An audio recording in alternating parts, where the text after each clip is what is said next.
How to get electricity from a lemon when the grid is gone, your flashlight's dead, and the last battery in the wasteland was swallowed by a raccoon with anger issues. The world has ended, and the universe did it without warning. Rude. The cities are dark now, not the cozy blackout kind where you light candles and text your friends for memes. No, this is the kind where the streetlights have been cold for months, the air tastes like rust, and the moon is the only thing still on duty. Somewhere in the distance, an old wind turbine groans in the wind like it's telling you a bedtime story you don't want to hear. Your hands are numb from the cold. You've been walking through what used to be the supermarket parking lot, but now it's an open-air museum of broken carts and wind-blown trash. The aisles are nothing but metal shelves stripped bare. The only produce section left is a pile of rotting citrus rolling around like lazy survivors. You need light, or a radio, or anything that will make your brain stop feeling like it's dissolving in the dark. Power isn't optional, it's the new currency. Without it, you can't run a heater, signal for help, or even see if the thing breathing behind the dumpster is human or not. And no, you're not about to find a functional power plant. Those were the first to die, followed by the people who thought they could fix them. What you can find is a lemon, or a dozen, because the world is dead, but citrus endures like cockroaches and bad decisions. Now, before you laugh, yes, we're about to talk about making electricity from a fruit. You think it sounds ridiculous, but ridiculous is how you survive now. The man with the working light bulb in the wasteland is the king, and the man who knows how to power that light bulb with a piece of fruit. He's untouchable, or maybe insane, usually both. By the time we're done, you'll know how to turn that lonely lemon into a pulse of electricity, enough to make a bulb glow, a radio hum, or a phone flicker for just long enough to see that, no one's texting you back, and maybe, just maybe, you'll live through another night. Let's set the scene properly. You're crouched in the ruins of a kitchen that hasn't seen cooking in years. There's an overturned fridge in the corner, its door swinging like the jaw of a corpse. Your boots crunch on broken glass. The wallpaper is peeling off in strips, revealing a wall stained with years of rainwater and smoke. Somewhere outside, there's the sound of metal being dragged along concrete. Not good, but you've learned to stop checking. The last light you had was a candle. It sputtered out an hour ago, leaving you in the kind of black where you can't see your own fingers until you bite them. That's when you remembered, science exists, or at least it did. And in the back of your mind, somewhere between the memory of real coffee and your mother telling you to wear a sweater, there's a half-remembered fact from middle school. Something about lemons, wires, and electricity. You rummage through the counter debris until your fingers hit something soft, cold, and slightly sticky. A lemon. The skin is wrinkled, the smell faint but sharp. You lift it like you found a gold coin. This is it, your battery. Your little son trapped in a rind. Of course, one lemon won't save you. It's not going to power a refrigerator or bring Netflix back from the dead. But it might, if you do it right, give you enough juice to make a tiny light bulb glow, or make a spark that proves the world still has a pulse. It's small, but in a place where everything else is big and bad, small can keep you alive. There's a catch. A lemon on its own is just a lemon. To wake it up, you'll need metal. Two different kinds, one that's hungry for electrons, one that's full of them. Zinc and copper. You remember those words, maybe from a textbook, maybe from that one time you accidentally electrocuted yourself in the science lab and thought it was funny. Zinc, copper, acid. That's the whole recipe for power when the world's gone to hell. You just need to find them, jam them into the lemon, and hope you don't stab yourself in the process. Somewhere in this wreck of a city, there's a corroded pipe, a handful of coins, or a scrap of old metal with your name on it, and you're going to find them, because tonight the wasteland is dark and you refuse to be. Next, we go hunting, and it won't be pretty. The thing about scavenging for metal in the post-apocalypse is that you're never alone, not because you have friends, those are extinct, but because every rat, rusted nail, and half-mad survivor is also hunting for the same scraps you are. The city is a buffet for desperate people, and you're just another set of dirty hands at the table. You start with copper. Copper is the royal blood of post-apocalyptic metals, beautiful, rare, and fought over like canned peaches. You find your first lead in what used to be a hardware store. The front is gone, ripped away by either looters or the wind. Inside, the floor is carpeted with sawdust and broken blister packs that once held screws.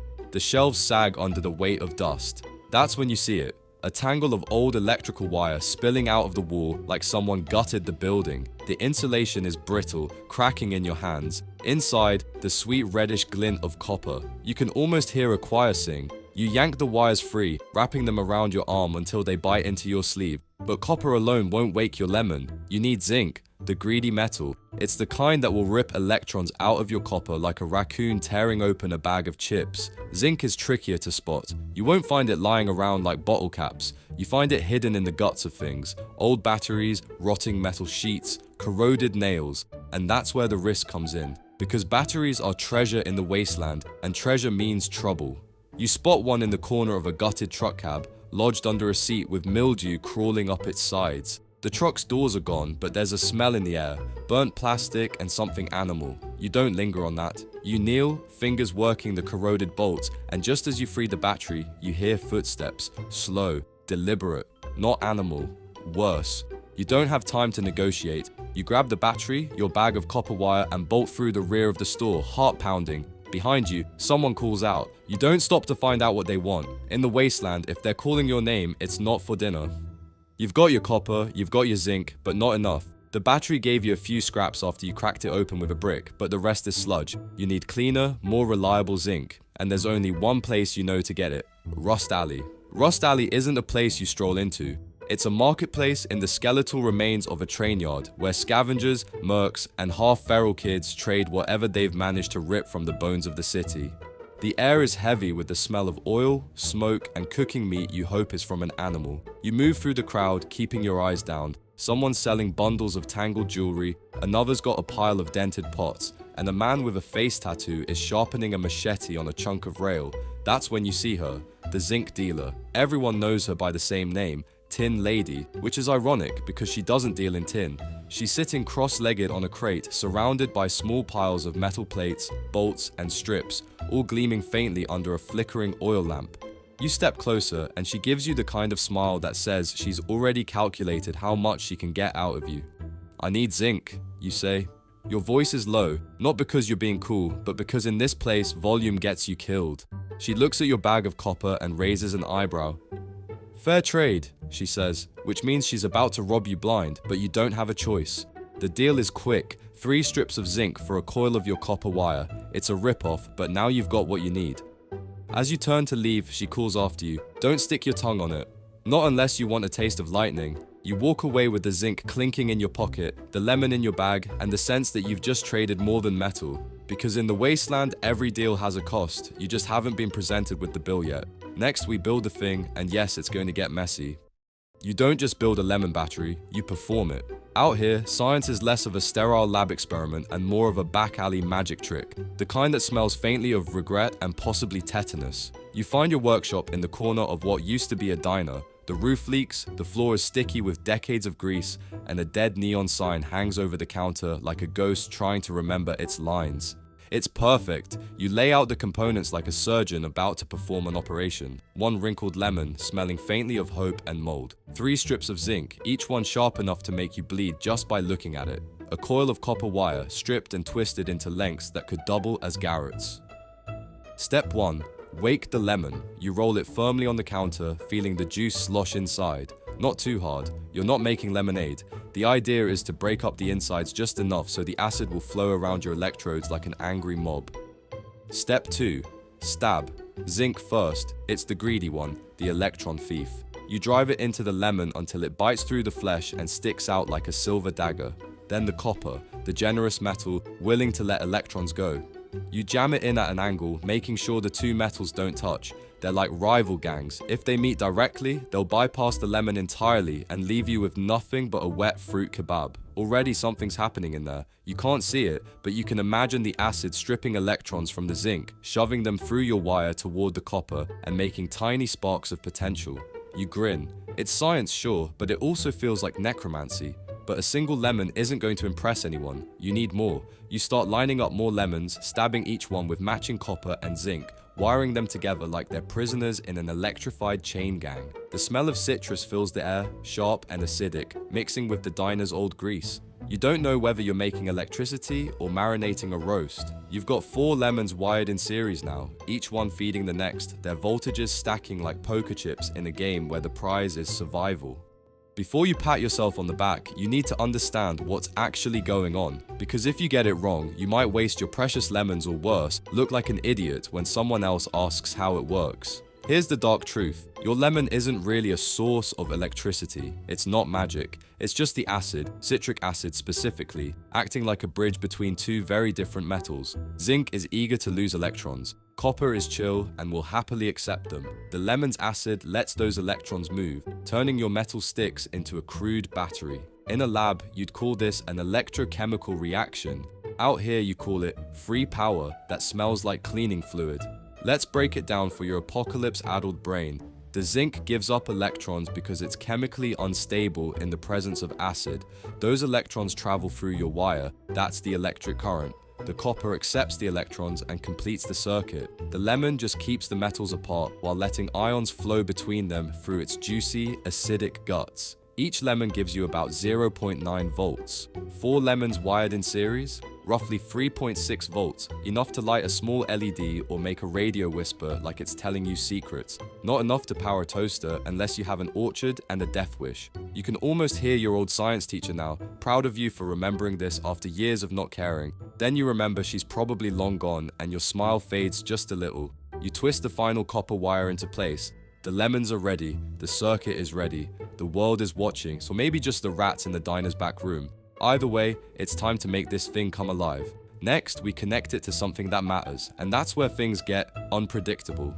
You've got your lemons lined up on the counter like soldiers in a sticky yellow army. The copper and zinc are in place, wires twisting between them like jungle vines in a rusted greenhouse. Now you need a victim, something small enough for your tiny fruit army to power, but meaningful enough to make the effort worth it. You dig through your pack. There's a broken flashlight. No good, the bulb's gone and the casing is cracked from when you used it to hit that guy who tried to trade you fake coffee beans. There's also an old AM/FM radio, the kind with a dial, dust caked in the grooves and an antenna that looks like it's been chewed on by wolves. The radio. Yeah, if you can get this thing to whisper static, it means you've got power, and maybe if the wasteland's feeling generous, you'll hear a voice that isn't yours. You strip the ends of the lemon circuit's wires with your teeth. Not recommended unless you enjoy the taste of metallic citrus misery. The ends fray into copper fangs, ready to bite. You press 1 to the radio's positive terminal, 1 to the negative. At first, nothing, just the quiet hum of a dead building.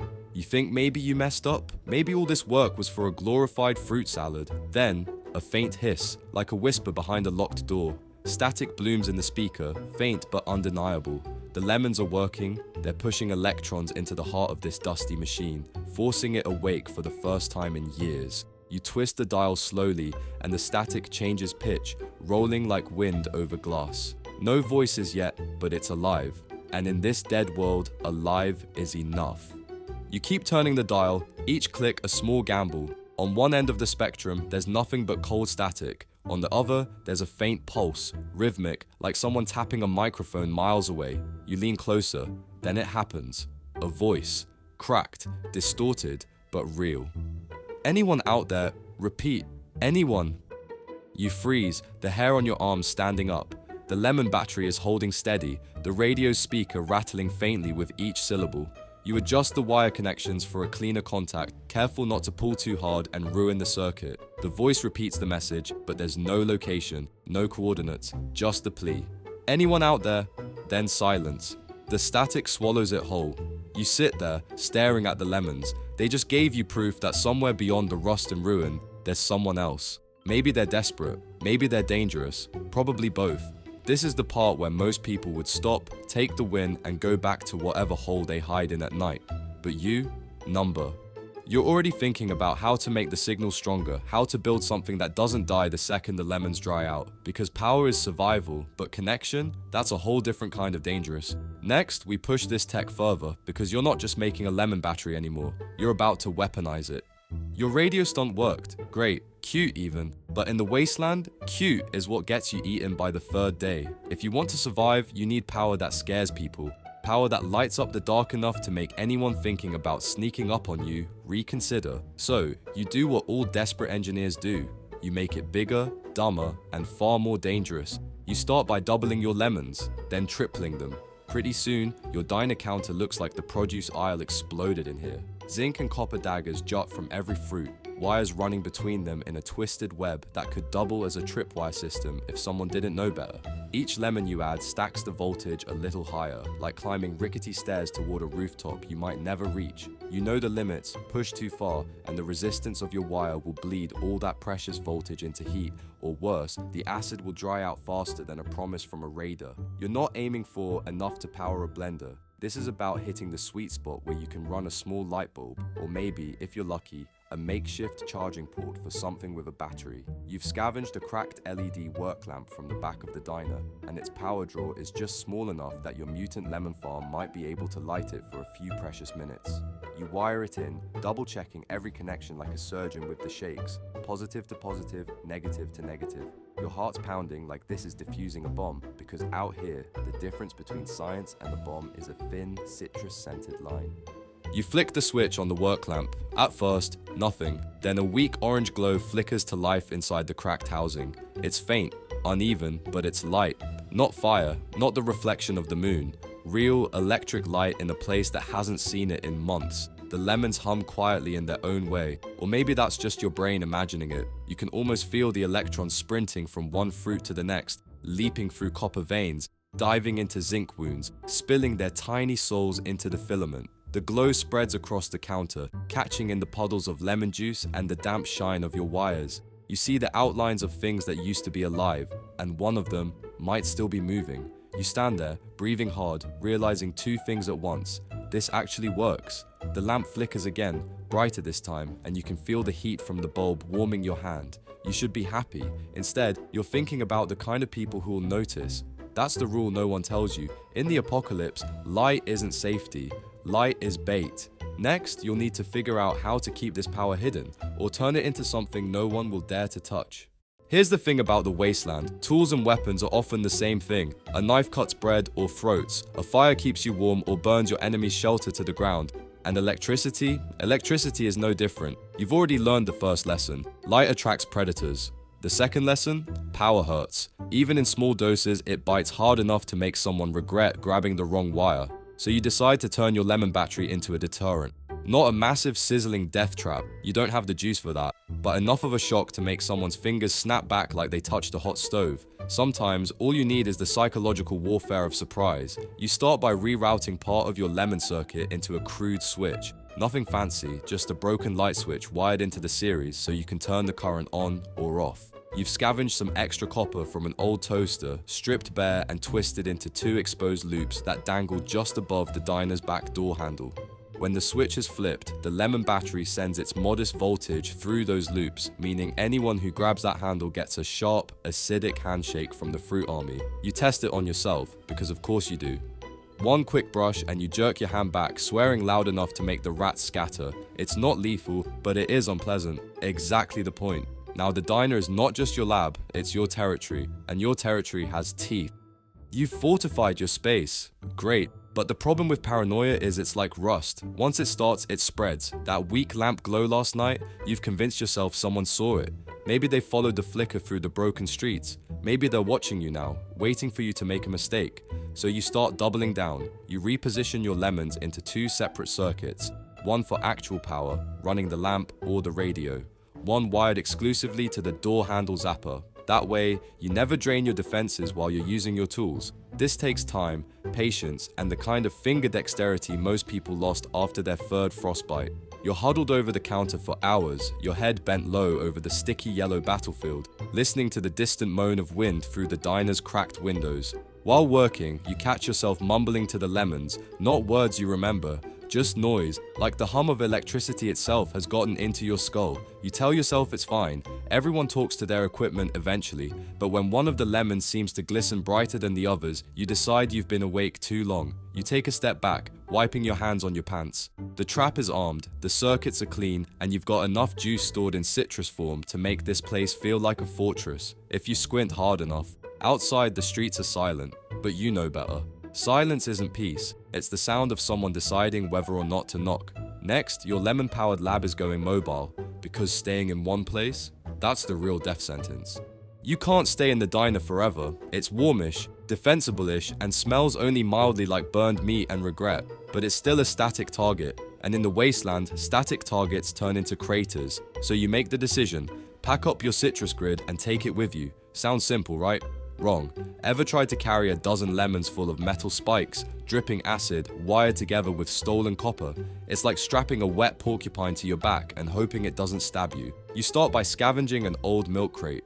It's bent, missing one side, and smells faintly of sour cheese, but it's perfect. You line the inside with rags to stop the lemons from rolling around like grenades in a dryer. Each fruit gets its own little slot, wires neatly snaking between them, coiled tight so they don't snag. You know the connections are fragile. One loose wire and the whole chain dies. Then comes the power control unit, which is a generous name for the hunk of metal and switches you've duct taped to the crate's side.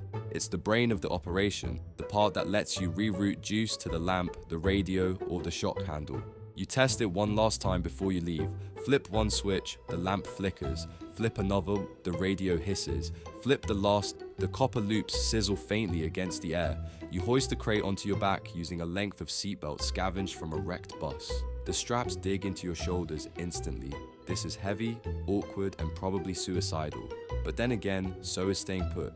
You push out into the morning light, which is really just a dim grey smear behind the clouds, and start moving. Every step makes the lemons slosh. You can hear the faint metallic tink of zinc against copper. And somewhere in the back of your mind, you can't shake the thought that you've built the only citrus-based backpack bomb in history. The first few miles are uneventful. That's not good. In the wasteland, uneventful means you're either invisible or being watched. You walk along the cracked asphalt of what used to be a 2-lane road, weeds sprouting through the blacktop like stubborn veins. The milk crate digs deeper into your spine, but you ignore it. The radio is strapped to the crate's side, its antenna sticking up like a lazy flag. Every so often, you flip it on, twisting the dial just to see if the lemons still have it. They do. Static rolls through the speaker, a low, comforting hiss that reminds you the circuit's still alive. Then, just like before, a voice slips through. Only this time, it's not calling for anyone out there. It's laughing, not the pleasant kind. This is the kind of laugh you hear in an alley right before a knife slides between your ribs. It's short, jagged, and ends in a burst of static, like the signal itself is choking. You stop walking, scanning the tree line, the wrecked cars on the roadside, the skeletal billboard advertising a product no one makes anymore. Nothing moves, the air is still, but the voice comes again, softer this time. You can't make out the words, if there even are any. Then, silence. You don't like this. You twist the dial hard, jumping frequencies until the static is all that's left. Still, the hairs on your neck stay up because you know someone's out there, broadcasting, and they're close enough to make your lemons pick it up. You keep walking faster now because there's a third rule about power in the apocalypse. If someone else knows you have it, you'd better be ready to use it. Next, the final push, where your mobile lemon rig faces its ultimate test and you find out if this whole ridiculous science stunt saves your life, or just paints a target on your back. Alright, so you want fire. Big surprise, everyone wants fire. It's the original human flex, warmth, light, cooked meat, and the power to tell the darkness, no, you don't get to eat me tonight.